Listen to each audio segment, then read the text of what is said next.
Ça y est, je viens de récupérer les clés, je suis enfin propriétaire de ma maison. Bienvenue chez moi.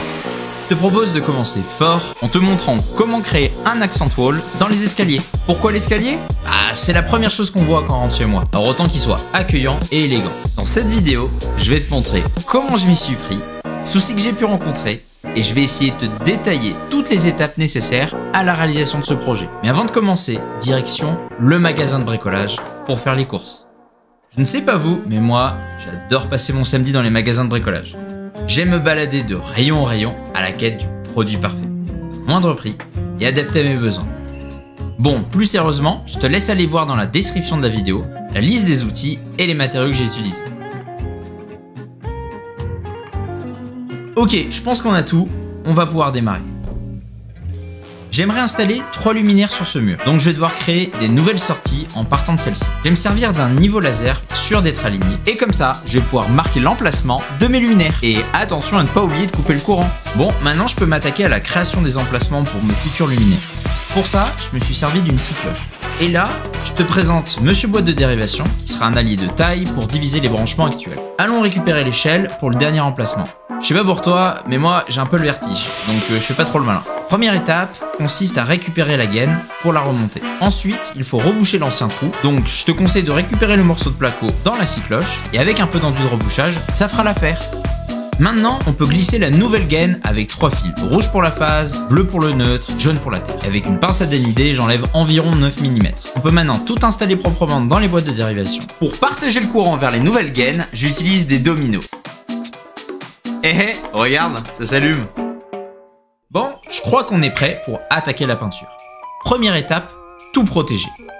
Il faut bien penser à couvrir tout l'escalier, toutes les portes, les prises et les interrupteurs. Pour aller plus vite, j'ai sorti le pistolet à peinture. Allez, je t'accélère tout ça. Et voilà, le résultat prêt à sous couche. C'est vrai que ça fait tout blanc, mais il faut un début à tout. J'ai besoin de me projeter pour définir l'emplacement exact de l'accent wall. J'aimerais qu'il y ait une cohérence entre la descente de la rambarde et le motif contre le mur. Donc, on sort notre règle et on fait nos plus beaux tracés. Pour terminer, j'ajoute du scotch de peinture pour être certain de valider le résultat final. Allez, on se retrouve dans l'atelier pour préparer les plinthes et effectuer les découpes. Et pour ça, je vais me servir d'une scie sur table qui va me faire gagner énormément de temps. Comme tu peux le constater, la plinthe a un côté plat et un autre biseauté.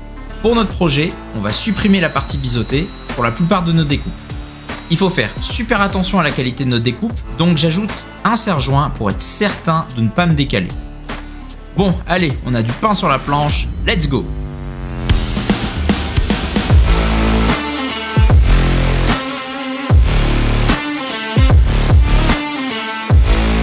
Étant donné que les plinthes font 2 mètres de long, je fais des coupes à 45 degrés pour pouvoir les assembler. Afin de coller les plinthes au mur, je commence d'abord par appliquer un peu de colle pour ensuite utiliser la cloueuse, comme ça je serai certain que ça ne bougera pas.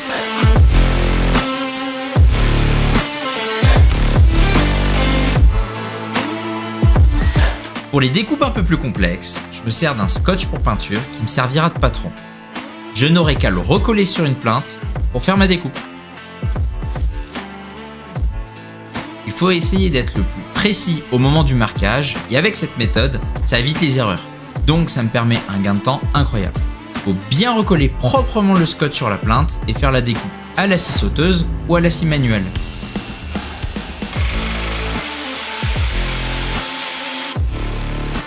Et ensuite, faut constater du travail bien fait.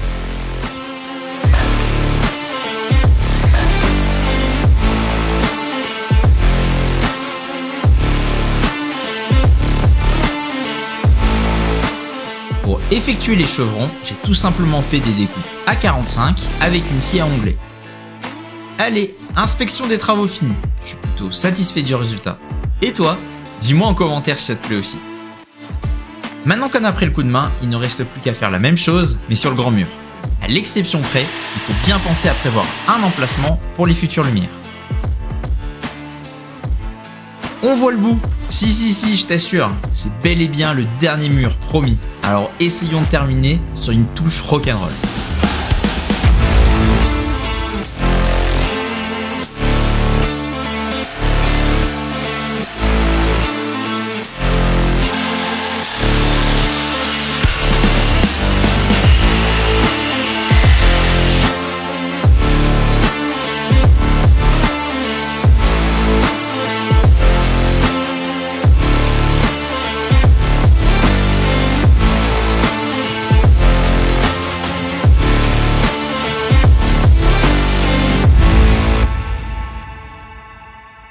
Et on se retrouve pour une nouvelle étape qui est très longue et à ne pas sous-estimer. Faut maintenant boucher tous les trous, toutes les aspérités pour avoir le rendu le plus propre possible. Pour ça, je te conseille d'utiliser de l'enduit de rebouchage.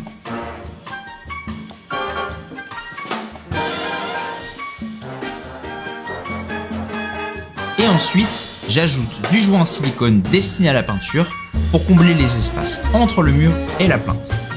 J'ai eu la mauvaise surprise de constater que tous mes murs n'étaient pas bien droits, donc ça m'a été plutôt utile. Et voilà le résultat. Là on arrive un peu à se projeter. Il y aura 3 luminaires, juste là, là et là. Allez bon, c'est fini la pause, faut maintenant poncer. J'ai utilisé un grain 120 et j'ai dû repasser à tous les endroits où j'avais ajouté de l'enduit. Oui, tous les endroits. C'était très long, mais crois-moi, c'est important pour avoir un joli rendu. Et bien entendu, on n'oublie pas de bien tout dépoussiérer, c'est super important avant d'attaquer la peinture. Oups, failli oublier. Aussi remettre toutes les protections qui sont enlevées pendant les premières étapes, histoire qu'on fasse pas de couleur.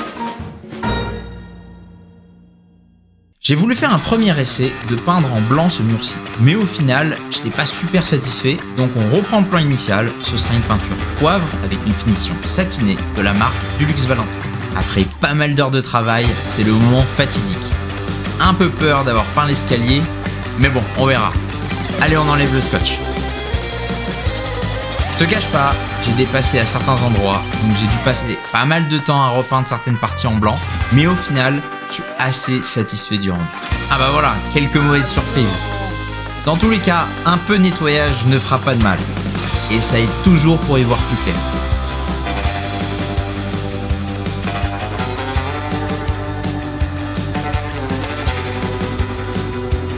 Bon, ça aide aussi à constater quels sont les vrais dégâts. Notamment l'escalier qui nous a été livré comme tel avec les protections. Et au final, on se retrouve à retirer ces grosses agrafes. C'est pas si simple que ça à enlever. On fait les dernières retouches avant de ranger définitivement la peinture. En tout cas, pour ce projet.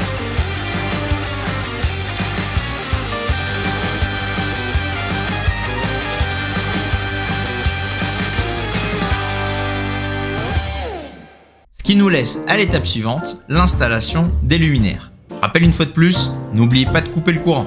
Ça va se jouer en plusieurs étapes. Tout d'abord, enlever la protection autour des câbles. Puis faire les branchements, pour ensuite fixer le luminaire, ajouter l'ampoule et tester. Bon, aussi il faut refaire ça 2 fois de plus.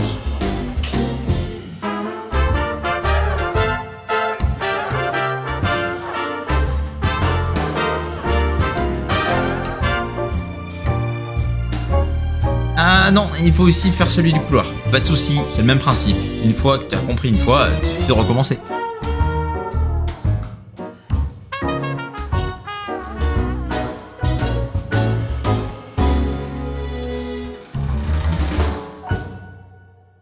Bon, l'escalier sera notre dernière épreuve. Et on commence par rattraper nos bêtises avec la ponceuse.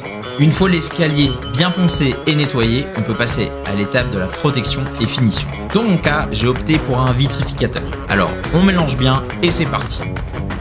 On fait beau mouvement dans le sens du bois et on n'oublie aucun recoin.